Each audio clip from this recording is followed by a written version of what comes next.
તો આજના કાર્યક્રમ અનુરૂપે મને હારા માણાને બોલવાનો મોકો આપ્યો એ બદલ આની વ્યવસ્થા કમિટી અને કાંતિભાઈ અને એના પરિવારનો હું આભાર માનું છું.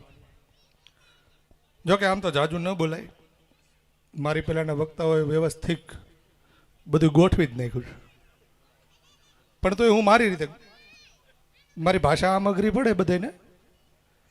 ઘણીને એવી તકલીફ હોય થાય છે કે બિચારા બીજી વાર મને મળતાય નથી, જોઈને મોઢું ફેરવી જાય છે. ફેરવી જાય મને કંઈ ફેર પડતો હતી, કેમ કે મારા બાપાએ મારાથી મોઢું ફેરવ્યું હતું તો એને કહી દીધું કે સમાજ સેવા ચાલુ રહે, સારું લાગે તો આ પાડો ને કે ઠેલો ભરીને હાલતો, એટલે બીજો ભરી જાય મને હું ફેર પડવાનું. જ્યારે મહામાનવોને વાંચો, એને સમજો, એના સંઘર્ષને અનુભવો અને પછી જો તમે સમાજ માટે કામ ન કરો ને તો તમારી જેવો નાલાયક કોઈ નહીં એવું મારું માનવું છે. એટલે મારે નાલાયકની લિસ્ટમાં નથી આવવું, એટલે હું સમાજ માટે કામ કરું છું અને હરેકે કરવું જોઈએ. એક સમય એવો આવશે જ્યારે આપણો પણ દિવસ હશે અને એ પછી ઇતિહાસ જ્યારે લખાય ને ત્યારે અમે નાલાયકોની લિસ્ટમાં નહીં હોઈએ. બરાબર. હમણાં કાંતિભાઈ જે અમારા વખાણ કર્યા ને એ વખાણ કરવા જેવા તો નહોતા, પણ એક નાની એવી જાહેરાત, કર્તવ્ય फाउंडेशन ड्रीम इंडिया मिशन देश के लिए पुत्र विवान 3 महीनाનો spinal muscular atrophy SMA type 1 સામે લડી રહ્યો છે અને તેને જીવન રક્ષક ઝોલ્ઝેન્સમાં થેરાપીની જરૂર છે, જેની કિંમત 16 કરોડ છે. તો એના માટેનું એક મારી પાસે જે પત્ર આવ્યું છે એમાં સ્કેનર પણ છે. જે લોકોને દાન દેવાની ઈચ્છા હોય એ આપી શકે છે. હવે આપણે મેન મુદ્દા ઉપર, આજનો આ કાર્યક્રમ સમાજના જે લડાકુ યુવાન કહી ગયા કાંતિભાઈ, આ પાછો વયો બહુ છે આણીપા કાંતિભાઈ, એટલે અહીંયા કે જેણે આ સમાજ માટે 8.5 વર્ષ જેલ ભોગવી. હું કોક દીક મળવા ગયો, હા 4 દિન ભેગો રહ્યો હતો જેલમાં, એટલે મને ખબર પડી કેવી મજા આવી.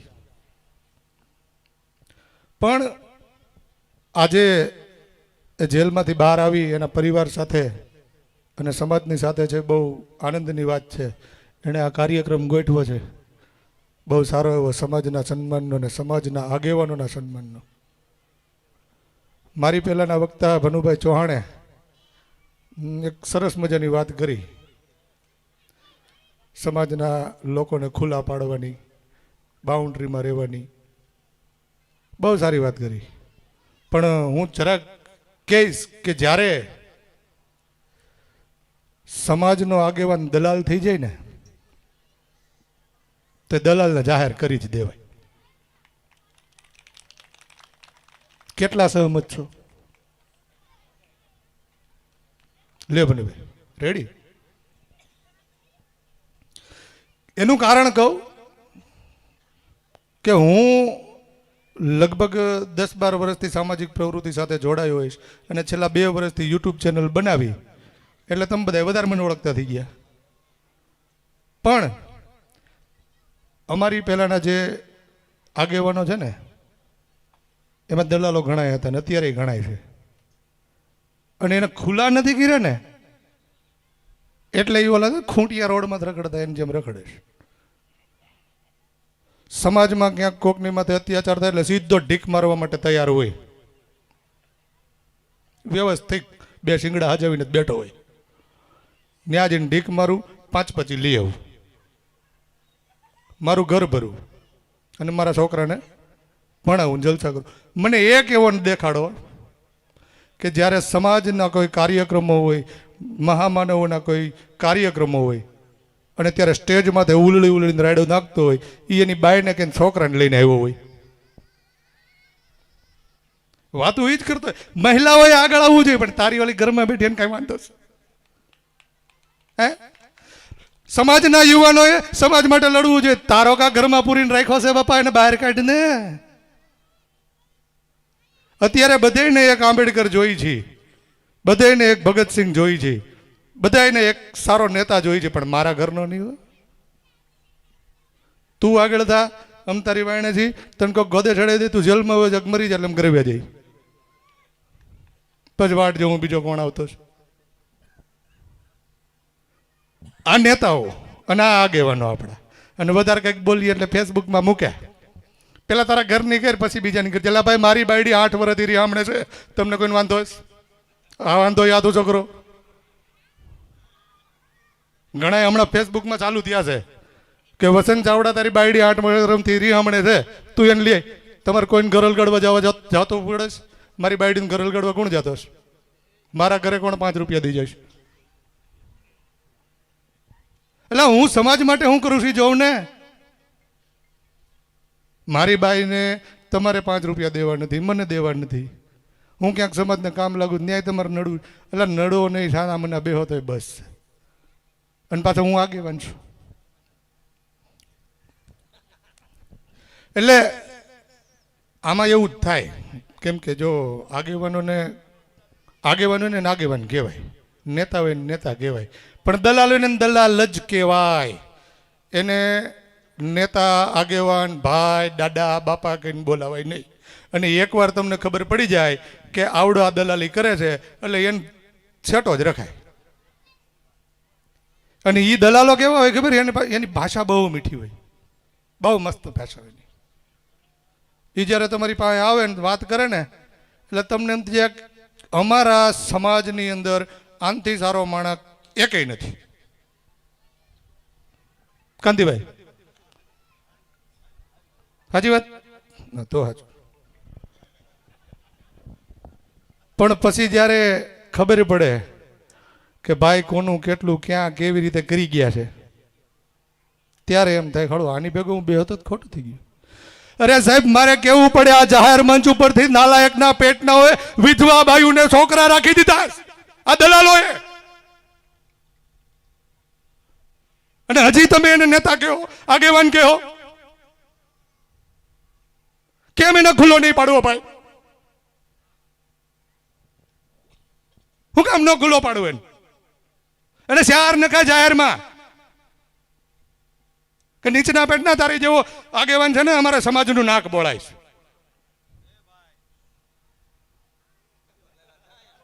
ભડાકે આયા નહીં દીધો છે.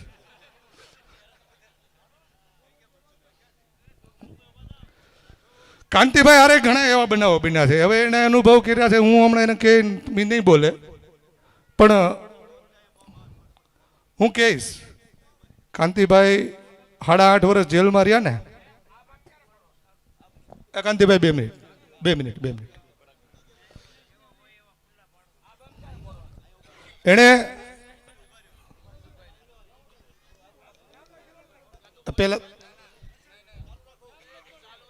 પહેલા તમે ભડાકો કરી લ્યો, પછી હું ભડાકા કરું. હું નહીં બોલું.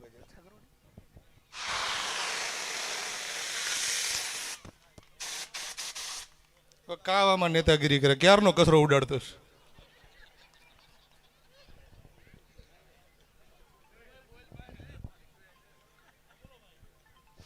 એટલે કાંતિભાઈની વાત કરું તો 8.5 વર્ષ એને જે જેલમાં ભોગવ્યા ને, એમાં ઘણાએ મદદ કરી છે, આર્થિક મદદ કરી છે, ઘણાએ દોડાદોડી કરવામાં મદદ કરી છે,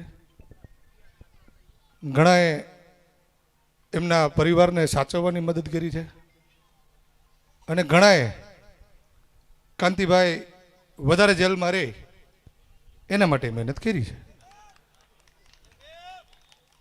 એટલે મહેનત બધાએ કરી છે, કોઈ મહેનત કરી એવું નથી.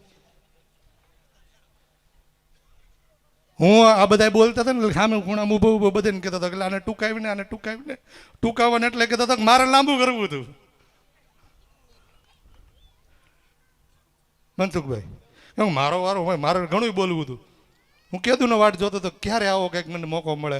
આમ ચારે બાજુથી બધા સમાજના આગેવાનો એવા ગુજરાત આખામાંથી, અને પછી હું થોડીક મારી ભડાશ કાઢું. આજ માંડ મેળ આવ્યો છે, ઘડીક ખાવાનું મોડું થાય પણ ચાલુ રાખીએ. એટલે મહેનત બધાએ કરી છે, પણ હું એવું કહીશ કે મહેનત સાચી દિશામાં, સાચી જગ્યાએ અને સાચા મનથી કરો ને તો એ સફળ થાય.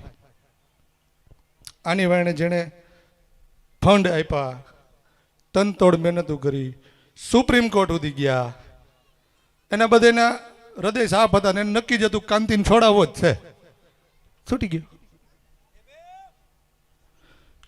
જેને તકલીફ હતી કે આ અંદર જ રહેવો જોઈએ, આ બહાર નીકળ છે, મારું પન્નું કપાઈ જાય, એ અત્યારે શાના મને અને એ આપવાનો જ કઈ ગયો પાછો આ ખોવાય બહુ છે, આ પાછો પન્ના કાઢશે એમાં ના નહીં. અને એમાં પાછા અમારી જેવા હુરહાંડ ભેગા હોય. અને બીજું, જ્યારે કાંતિભાઈ મારી વાત કરીને ત્યારે એણે મને કીધું હતું કે મારા વિરુદ્ધમાં બોલ્યો તો. હું એના વિરુદ્ધમાં બોલ્યો તો, હજી મારી યુટ્યુબ ચેનલમાં એ વિડીયો છે. નિંગાળા 2 પ્રકરણની અંદર કાંતિભાઈ સાક્ષી હતા અને એ પ્રકરણમાં આરોપીઓ છૂટી ગયા છે. તો મને એવા સમાચાર આપવામાં આવ્યા હતા કે કાંતિભાઈ હોસ્ટેજ થઈ ગયા અને એણે જુબાની ફેરવી નાખી. એટલા માટે થઈને આ બનાવ બીનો. પણ જજમેન્ટ મારી પાસે આવ્યું ને મેં વાંચ્યું ત્યારે મને એવું ક્યાંય લાગ્યું નથી કે કાંતિભાઈના કારણે એ આરોપીઓ છૂટી ગયા હોય. એટલે આજે હું અહીંયા જગ જાહેર, મને કાંઈ શરમ ન આવે, હું આમ પહેલેથી ન શરમો બોલવામાં. તો કાંતિભાઈ, એ બદલ હું આજ તમારી માફી માંગુ છું કે એ લોકો એ મને જે કંઈ વાત કરી હતી અને એમાં મારાથી જે વિડીયો મોકલો, જો વિડીયો કાઢી નહીં પહેલાં કહી દેતો, પણ આ જગ જાહેર માફી માંગુ છું ભાઈ. હું આમાં ભડાકા કરું છું, કરવાનું જ હોય તો ખબર પડે ને, નેતા બીવે, બાકી તો નકા સમાતે વેચી નાખશે. આમાં હું ક્યાંય નાના બાપનો થયો નથી. જ્યાં આપણી ભૂલ હોય ને માફી માંગી લેવી. અને સમાજ છે, સમાજથી ઉજળા છીએ, સમાજથી મોટા છીએ. અત્યારે જેટલા બેઠા છે ને, હું તમને એક મસ્ત, જો અમે હમણાં કાલે ગયો હતો ને એક લગ્નમાં, ત્યારે અમે નીચે ઊભા હતા, ત્યારે 2-4 મિત્રો હારે મારા વાત થઈ હતી, જાહેરમાં કરું કે ભાઈ સમાજના મોટા આગેવાન, તો એકે આગેવાન મોટો નથી. જેટલા પણ આગેવાનો થયા છે ને એ બધા સમાજના ખંભે જ છે. સમાજે ખંભો દીધો તોય આગેવાન છે, તોય મોટો છે. સમાજ ખંભો લઈ લઈને એટલે સીધો જેઠો છે. એટલે સમાજથી મોટો કોઈ નથી. કોઈ આગેવાનને એવી હવા હોય કે હું છું તો સમાજ છે, તો એને કાઢી નાખવી, સીધી ચોખ્ખી વાત. અને ન નીકળતી હોય તો અમે કાઢી નાખીશું. અમારી પાસે હુયું ઘણી છે એવી પંચર પાડવાની. વાજાભાઈ ધ્યાનથી સાંભળજો. એટલે મારે જે આજ કહેવું હતું ને ઘણા ટાઈમથી, એ મેં કહી દીધું કે આગેવાનો કેવા હોય, દલાલો કેવા હોય અને દલાલોનું શું કરવું જોઈએ. અને ખાસ હજી એકવાર કહું છું કે સમાજને જ્યારે આવો કોઈ દલાલ મળી જાય ને, ત્યારે મહેરબાની કરીને એને જાહેર કરી અને ઘર ભેગીનો કરી દેવો. કેમ કે જ્યાં સુધી એ સમાજને લૂંટતો રહે ને સમાજની દલાલી કરતો રહે ને, ત્યાં સુધી આ સમાજ એક નહીં થાય, આ સમાજ આગળ નહીં આવે અને આ સમાજની પ્રગતિ નહીં થાય. આનાથી વિશેષ અત્યારે કાંઈ નહીં. જય ભીમ, નમો બુદ્ધાય.